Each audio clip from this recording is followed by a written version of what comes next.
you'll see it listed differently in different books. So when I do this here, do you have any pain there? Okay, so no pain with neutral compression. So what I want you to do now is I want you to extend your head back. Any pain here? Okay. And so you can have them extend and you can apply pressure, or you can have them extend. Any pain here? Okay. Or you can have them extend and now side bend to the left. So, sorry, extend and now side bend to the left. Any pain there? His eyeballs are tiny. Okay, so he has pain there, so I'm not even going to compress. I'm just going to say he has a positive test because he has the pain there. If we compress it, it's going to hurt more. So you're kind of like stabilizing yourself on your shoulder? Yeah, I'm just stabilizing him here, and then I can apply pressure. But it looks like I'm doing a lot, but because I'm rocking, he's really loose, and I'm not even pushing, I'm using my body weight. Just Sperling? Tilt to, yeah, extend and tilt to the right. I just want to see if he's had the same pain there. Anything there? So he doesn't have the pain here, so then I can apply my over pressure. So if he has pain in any of those three, then it's positive. Yeah. So if he had, like the way the book is, some books say to do it in neutral, others say to wait till you get him into extension.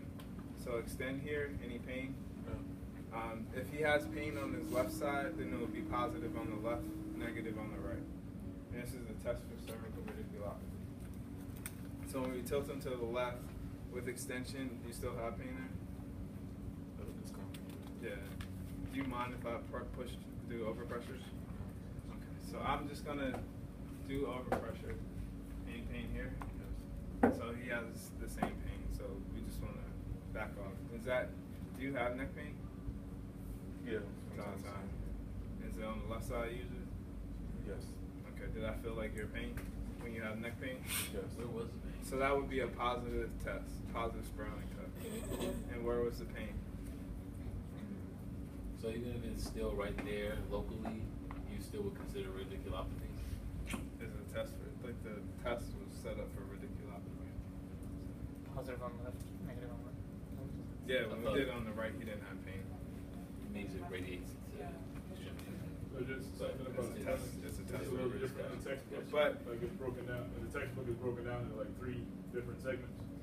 So how he's teaching you is actually just like the quick and dirty way to get it done and achieve the position. But in the book, it's broken down a lot further. So just make sure you know both. Because if we ask you, then you should be able to explain it. But if you do it this way, how is it in the book?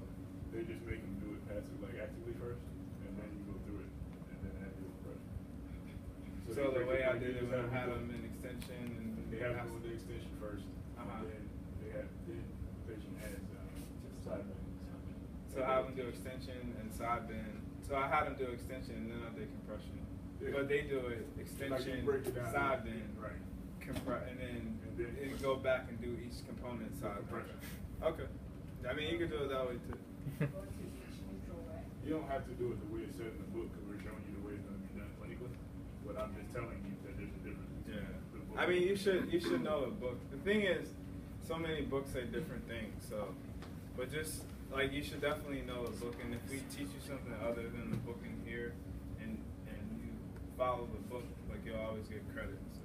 It's positive. It's if it elicits his pain. Yep. If it doesn't elicit his pain, it's just an asterisk sign. And something, so that just means something you want to pay attention to. So that's the quadrant test, or Sperling's test. We did the quadrant test already. Here's an easy one for cervical radiculopathy. It's called the shoulder abduction test. So on this side here, are you still having pain here? Yes. Okay, so he's still having pain on his left side. So what I'm going to do is just have you take your left hand and place your palm on your head.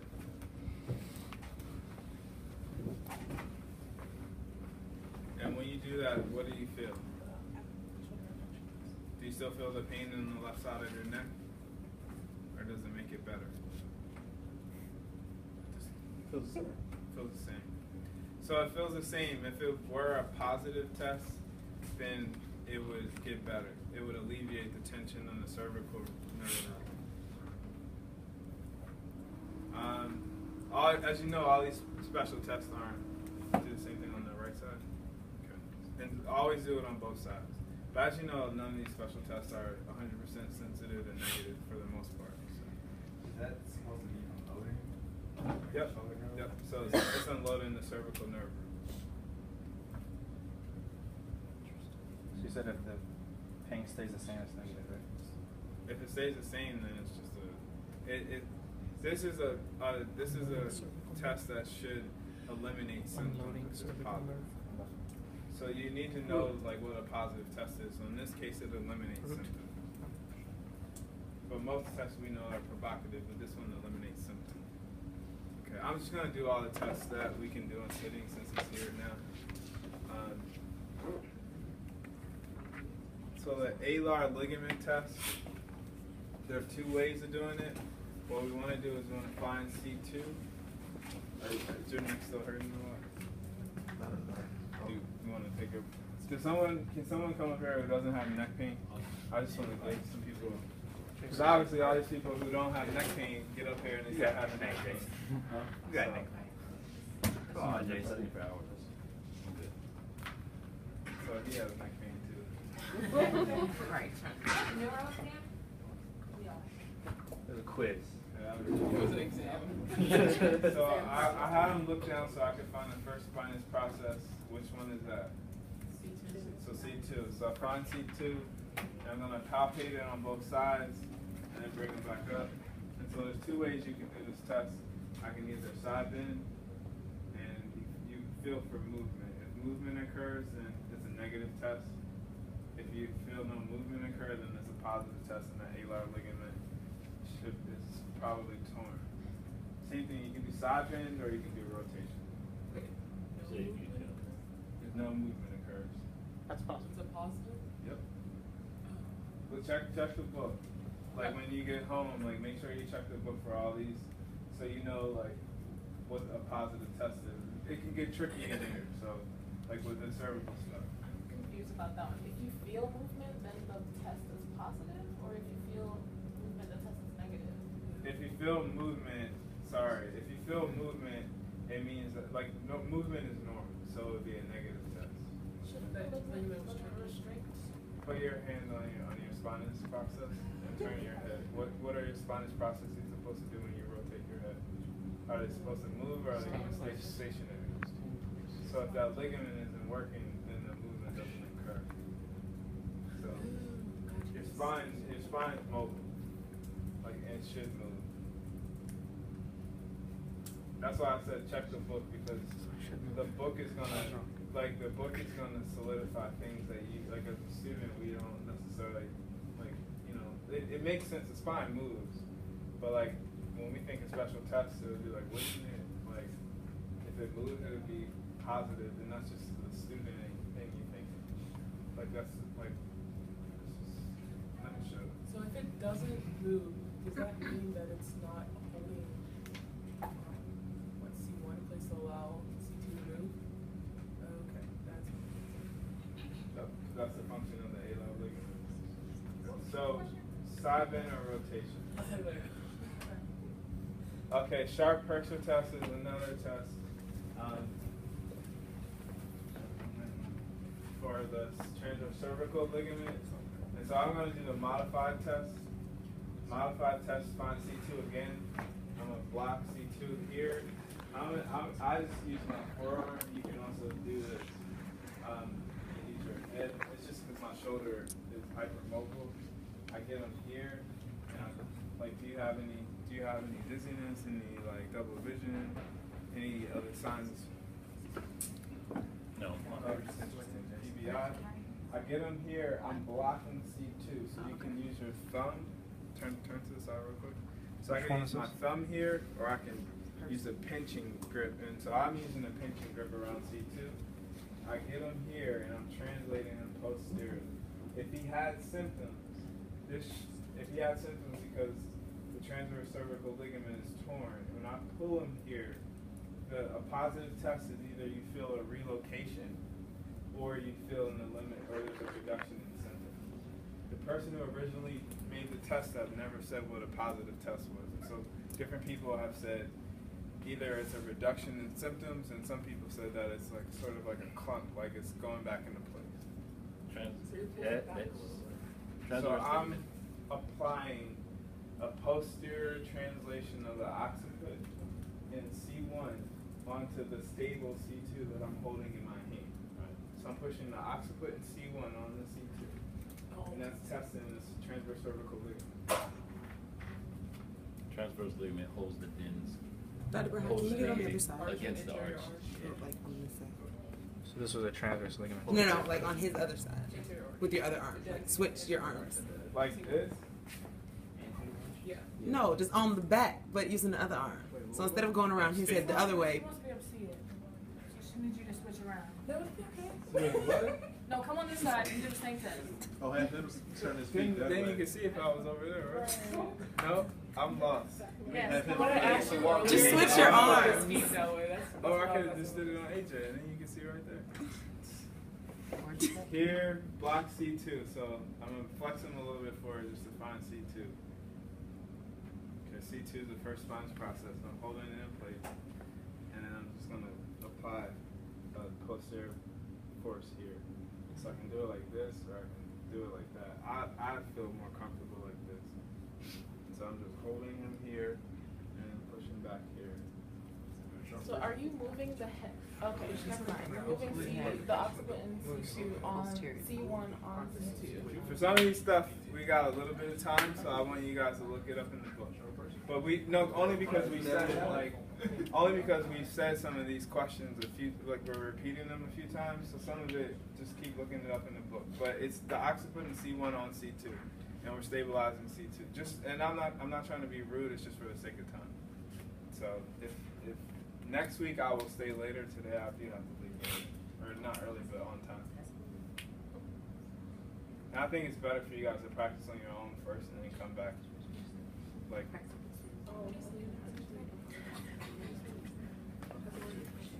So does everyone understand how? And that one's the modified sharp cursor because there's slight flexion. That's the one I prefer to do.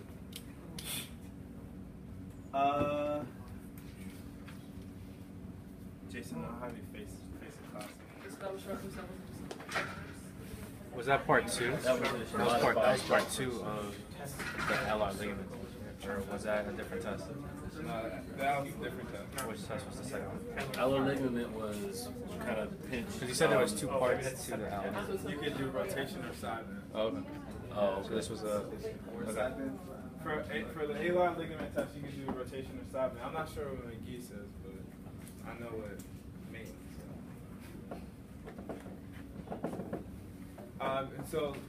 So the next one is just axial compression, which is very similar to what I like with McGee. Get them here and then press down. If you have cervical radiculopathy and we do this, what do you think would happen? It would increase pain. When I did that with Justina, it did increase her pain, so she might. I'm just saying these tests are tests for cervical radiculopathy, but they can also be tests for cervical spondylosis, for set joint impingement, yada yada yada. So like just know, just because the test was deemed a cervical radiculopathy test, think about what's happening to the bones. You're compressing the bones. Think about the muscles. Like you're putting the muscle in a slacking position, but if it's in a chronic state of tonicity, it may hurt if you compress it. If the synovial fold is entrapped within a joint, it may hurt.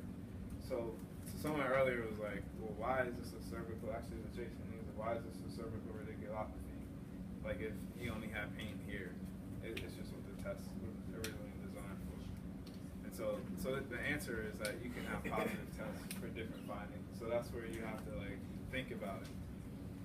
So the next test is the axial distraction and seated. And so we're just grabbing here and then pulling up. So I get underneath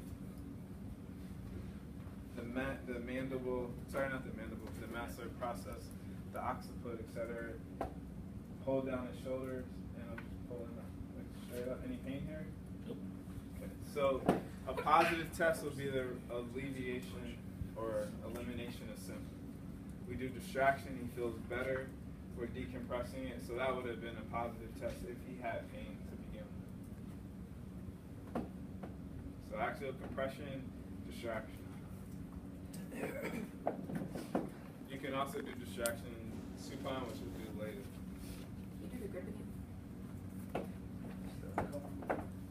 I can do my hand here. I'm not pushing on his jaw.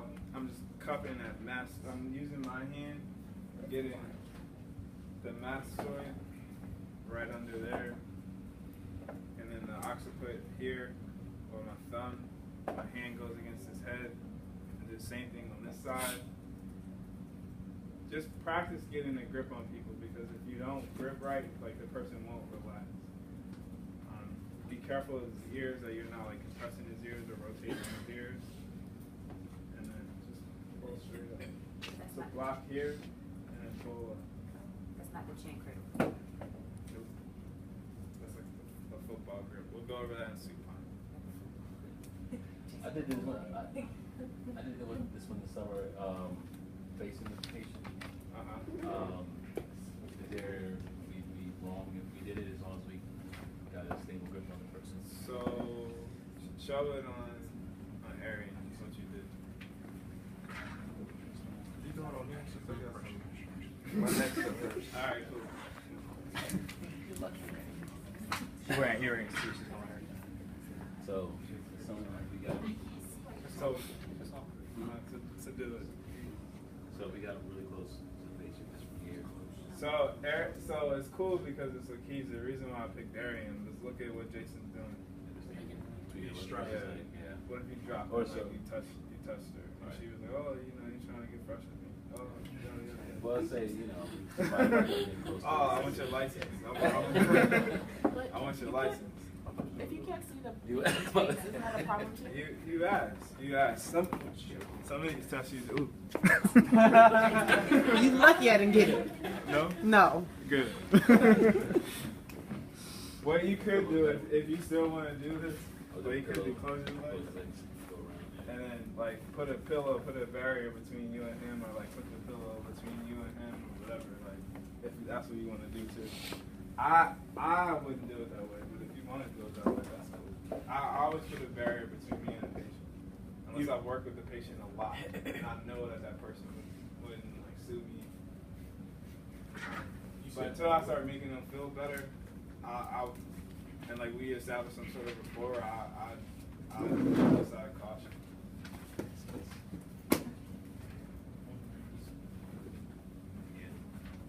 Alright, so the next, I think we did a bunch of special tests, and I wanted to do Deep neck flexor. so let's have someone lie down with their head here.